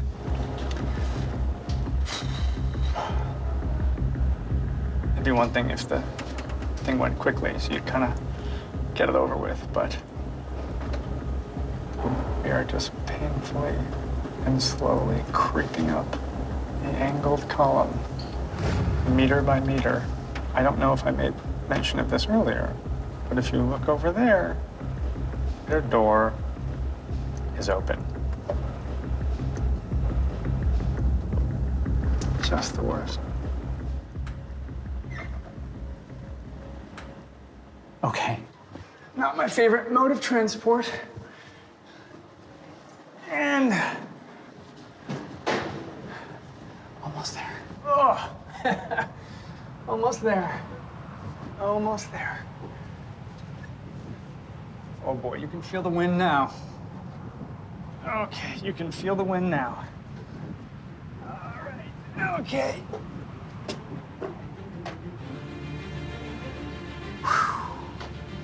We've made it, ladies and gentlemen. Well, as you can hear it, the wind is intense up here. We're at almost 200 meters above sea level, and we're in Typhoon Alley, right? So the wind is blowing hard, which means I'm at top of this thing, right? And it's amazing, right? It's an incredible experience to get to the top of one of the most amazing bridges in the world.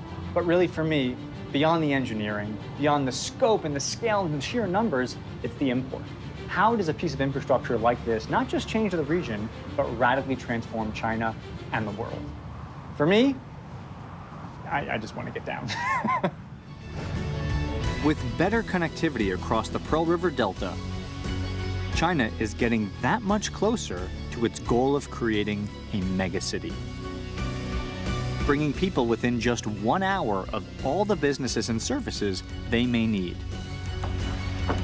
It's a successful model, and it's being replicated at the nation's capital.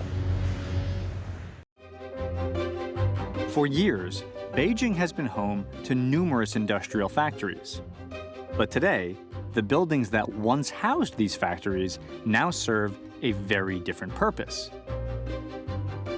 And in the city's largest district, Chaoyang, they're embracing a new creative identity. 好吧，正好我们整理整理它，也可以哈。好好好。你把腰这个褶儿这样拉，这样是吗？我想瘦点。Guo Pei is China's first haute couture designer. She gained international fame showing her designs in the fashion capitals of the world. Wow. 你好. Hi, 你好, how are you? Wow. So that's sort of the sort of classic Chinese neckline. Yes. 我们再给它试一件衣服，这是我们的青花系列。都是中国的，像青花瓷上面的纹一样，我们的瓷器也是我们中国人最喜欢的。The detail is amazing. So, for example, how long does it take to make a dress like this? 这件衣服呢，花了将近30个月，30个月，很长时间，因为它全部都是手绣的，全部都是手绣。这是我们传统的刺绣。It's from Paris? Yeah, yes. Guo Pei has been on a global trajectory ever since she opened her atelier in the district. And many fashion designers have since followed in her footsteps. You were one of the first pioneers, actually. So I guess 10, 15 years ago, there really weren't many of them. 因为在中国时尚只有30年，我可以说是从中国时尚有时尚82年学服装设计到现在，我是整个经历了中国时尚发展变迁的这样的一个过程。其实从我的角度来讲是，我的一次秀比一次秀的让他们去接纳，就是说，接纳了一个作为中国，就是一个中国时尚，一个中国设计师，甚至带有中国文化的一种风格。我可能代表中国的时尚发展，我也是中国设计师的代表。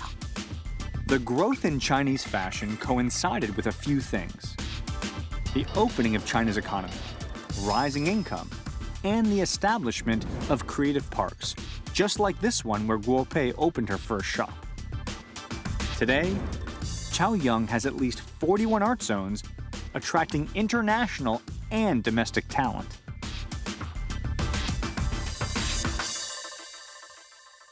When I think about the rapid growth of Beijing over the last 10 years, it's a bit of a mixture, right? You have a government policy, yes, but you also have a natural migration of artists and creative people coming to an area. Yeah, it's very important. I just make the open space, a freestyle, and thinking free. 751D Park and 798 Art Zone is about the content and the culture and make the upgrade in this area.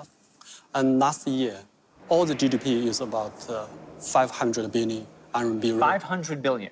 Yes. So of the 500 billion in revenue, what amount was from the creative parks?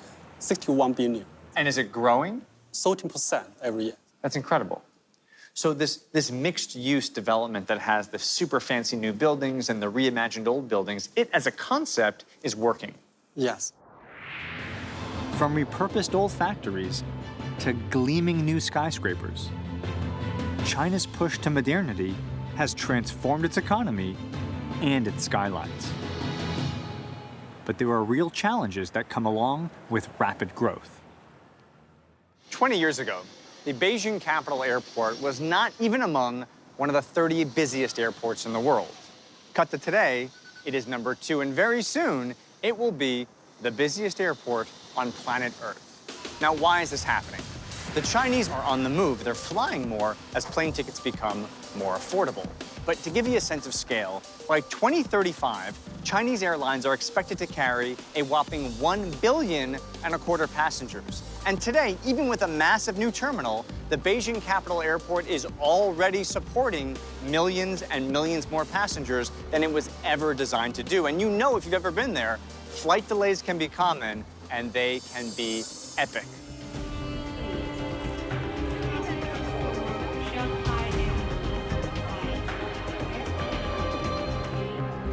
Chinese airports are like literally bursting at the seams. Todd Sienna is an aviation consultant who's been living in China for the past 10 years. Give me a sense for where it was when you got here to what you're seeing now. Well, you know, when I first arrived in China, the aviation industry was really at its very beginning. Chinese tourists had not gone overseas in a big way yet. They still, a lot of them needed to go through a very difficult process to apply for visas. And today that's all changed. This is all a result of Chinese people becoming wealthier. So you got people with money, and now you got people with visas. Bring that together, you get a huge burgeoning market. Yeah, absolutely. Airports are economic engines. They drive the economy. So in a sense, when you locate an airport, you essentially are dropping a pin of development of sorts. And by locating the new airport, there's the opportunity to catalyze a whole new development, a whole new business district. As China faces the growing pains that come with development, the government is taking bigger and bolder actions, working towards sustainable healthcare and easing congestion in their capital city. And these plans have already been set in motion at Beijing's newest development.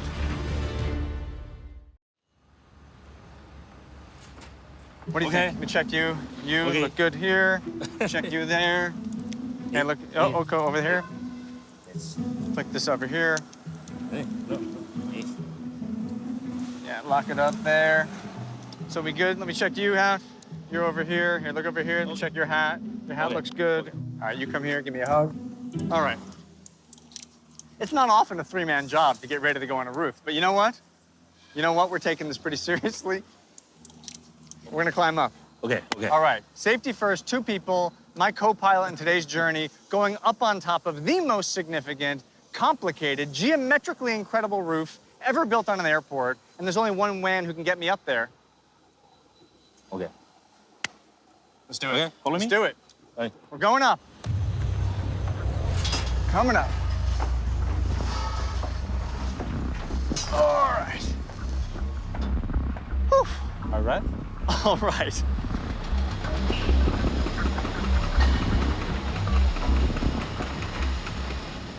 Wow. I mean, the incredible thing is once you get up to the roof, you really get a sense for the landscape of this property, and you can see just how far and wide this development is. I mean, this is going to be a massive piece of transportation infrastructure. The Beijing new airport will meet the future transportation needs of the region. But it also serves a larger goal: to connect Beijing with Tianjin and Hebei and the new special economic zone called Xiongan. At 2,000 square kilometers, the development will be more than 3 times the size of New York City. And once companies and schools move to Xiongan, 4.5 million of Beijing's current residents are expected to follow, bringing new economic opportunities and freeing up space and air for the capital. Moving millions of residents requires smart urban design, just as moving millions of travelers requires smart architecture. Typically, the airport is a very, very long horizontal bar. But here you've turned it into almost like a starfish. Okay, this ship can give you more than 4,000 meters to put the gate. The starfish shape increases the surface area for planes to park at, while at the same time compacting the airport to decrease walking distance. In a sense, an airport is really about speed and convenience. That's amazing, right? Because when I look at the roof, I see these long skylights, and really, it's a path. Yeah. Yes. Follow the light. Yeah, follow the light. Where are we going? Are we going to the high place? Ahead. Yeah? Ahead 50 meters. 50 meters.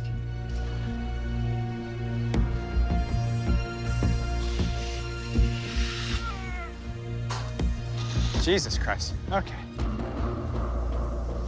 We were at the top of the mountain, the highest peak.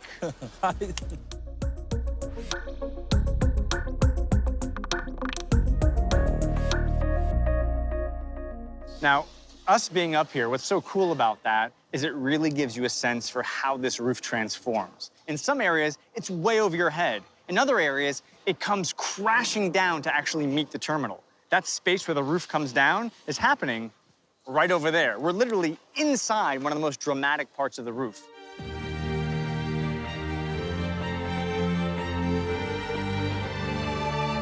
You like it? Oh, yeah, I like it. It's good, huh? My friend, this is an amazing building. For you, who's someone who works here, tell me what's most exciting about working on a project like this. 这个工程怎么说呢？感受就是，首先它体量太大了，咱的这一大片19万多平米，雕装是个难点，反正咱使用了大型机械进行雕装，啊，这些感触很深。I mean, having built the thing, right? Having worked on it, do you think it's beautiful? Do you like the design? 是的 I do. You do? I do. You do? I mean, that's one of the incredible things, right? To be a worker, an engineer, building one of these projects, it's exciting in and of itself. But to do so on a project that's going to change a city like Beijing, one of the most important cities in China, one of the most important cities in the world, is incredible, right? We're not just hanging steel, we're transforming the infrastructure of one of the densest and most complicated cities on planet Earth. One important question: how do we get down? Once complete, this airport will act as a catalyst, transforming Beijing and bringing development inland. The infrastructure will affect millions, but I'm still curious about the infrastructure that will affect me. So I'm heading south to Shenzhen to find out the results of my genetic testing. It's too late. So I am the first Westerner to undergo this additional genetic testing, which is focused not on my hereditary situation, but rather on my lifestyle today. Exactly. So, and it's very interesting, I'm sure, yeah. So this is your circadian clock. What does a circadian clock disorder risk mean?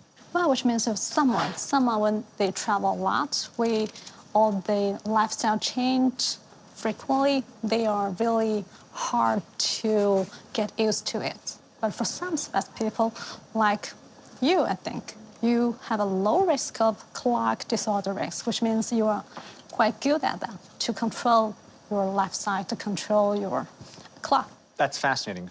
Meaning, I don't get jet lag very easily. Yeah. I'm in China now, I'll be in New York next week, I'll be in Dallas the week after, and I actually am able to do it without too much jet lag, and the genes back that up.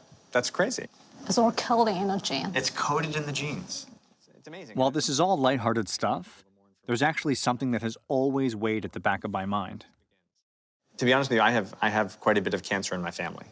And so I came into this worried, frankly expecting that there was going to be some bad news about that. So the result from the hereditary cancer is negative. You're clean. So all the hereditary cancer, you have no mutation on all of this. So it's negative, right? Yes. It is. It actually is a relief. I mean, you don't necessarily realize how much you were thinking that you were going to get a disease until you know that actually, when it comes to this stuff, I'm not predisposed to having it. I feel legitimately calmer, actually. I do. So we learned a lot today. Not just about my genes, but about my future.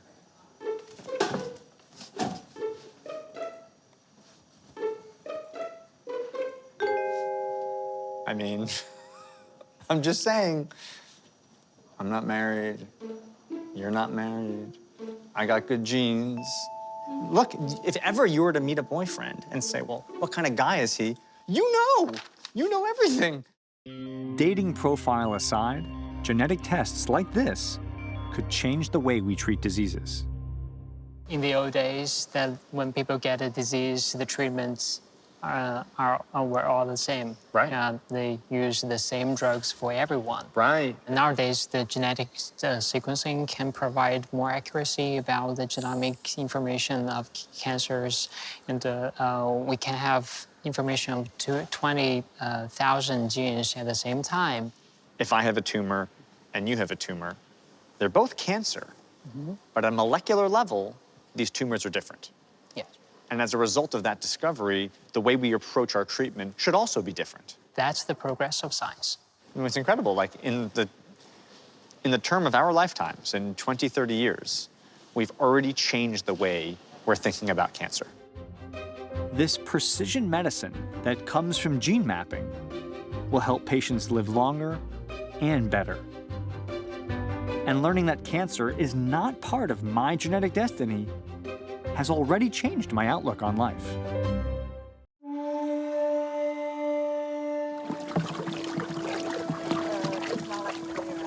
You getting tired? You tired? No. Believe it or not, I'm trying out garden therapy in what was once a gas power plant in Chaoyang District, Beijing. Can I try? Yeah, you can try it. All right, so 70 minutes, you said. Yeah, here we go. Yeah, but big, a little bit big. A little bigger. Now, this may seem like a strange ritual, but it's all part of designer Gao Yijing's green philosophy, bringing nature to cities.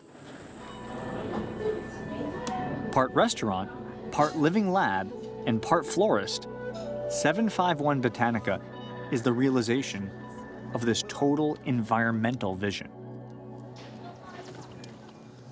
And you'll feel it light, right? Yeah. And then it stir back.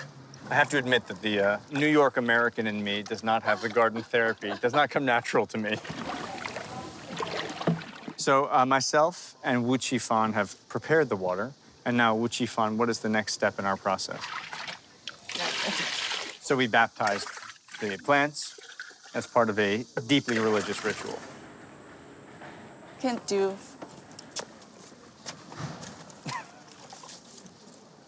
Wu Qifan, you're killing me here, buddy. You're killing me, man. You're just killing me. No, you will grow well. I thought this was supposed to be relaxing. You're just killing me, dude.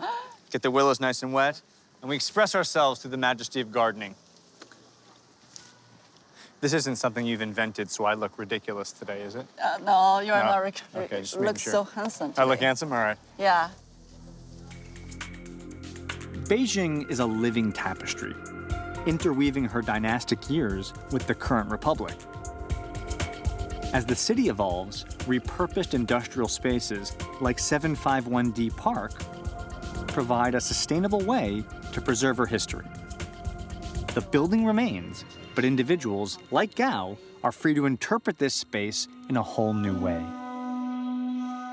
Well, I'll tell you one thing which is really shocking to me as I sit here with willows wet, as I extend water here, is that I can't believe I'm in the heart of Beijing. We produce pollution and we have to pay for that, right? This is everything we have to do. It's not only my mission. I hope from me, from work from my heart, speak from my heart, can give a lot of inspiration and influence to all around the world. To let people think about what world we are in and what we are going to be in the future. Could not have said it better. That means you stay here, keep changing the world. I'm gonna hang out with Wu Qifan, keep gardening. Let's get back into our meditative state. Gucci! Creative enterprises like Gao's are carving a new space in China's cities and economy. They symbolize the nation's onward and upward growth. But with over 1.3 billion people to care for, China has got to keep innovating to find solutions to large-scale problems. Using this 5-year plan as a guide, the nation forges its way towards a smarter, healthier, and more prosperous future. It's well known that China has long since established her presence as the world's manufacturer. In fact, for me, growing up, every single piece of electronics I had the sign "Made in China" written on it. However, now they're redirecting their resources not just from producing, but also towards innovating. China wants to be a place that isn't just about making things, but it's about inventing things. But to do that, you need infrastructure. And what have we seen? The creation of a massive radiation synchrotron facility to think about pure science. the construction of the second international airport in Beijing, one of the most sophisticated airports I have ever seen, physically connecting China with infrastructure in ways she has never been. The reality is this: if China wants to take the world stage not as a manufacturer but as an innovator, she is going to have to invest in collaboration and in innovation.